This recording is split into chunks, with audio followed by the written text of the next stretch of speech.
2வது குறள். கற்றதனால் ஆய பயனென்ன கொல் வாளறிவான் நற்றல் தொழ ஆர் எனின். கருத்து: இறைவனின் நல்ல பாதங்களை வணங்கவில்லை என்றால் எவ்வளவு கல்வி கற்றிருந்தாலும் என்ன பயன் என்பதுதான் இந்த குறளின் அர்த்தம். 2வது கதை. அந்த குறளின் கருத்தில் ஒரு கதை. அகங்கார அறிவாளி. ஒரு நகரத்தில் ஆதவன் என்ற பெரிய அறிஞன் இருந்தான். அவனுக்கு பல பட்டங்கள் இருந்தன. ஆனால் அவனுக்கு கடவுளின் நம்பிக்கை இல்லவே இல்லை.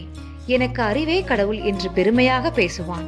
ஒரு நாள் அவன் திடீரென்று கடுமையான நோயால் பாதிக்கப்பட்டான். அவனின் புத்தகங்களும் அவனை காப்பாற்றவில்லை. அந்த இரவில் அவன் முதலாக மனதார வேண்டுகிறான். எனக்கு தெரியாத ஒன்று இருந்தால் அது நீயாகத்தான் இருக்க வேண்டும். சில நாட்களில் அவன் குணமடைகிறான்.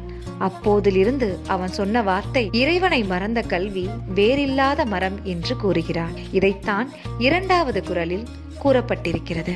மீண்டும் ஒரு முறை திருக்குறள். கற்றதனால் ஆய பயனென் கொல் வாளறிவன் நற்றார் தொழ ஆர் எனின். இதுவே குறளின் கருத்து. நல்ல கதை மூலியமா விளங்கியிருக்கும் நம்புறேன். அடுத்த கதைகள்ல மீண்டும் சந்திக்கலாம்.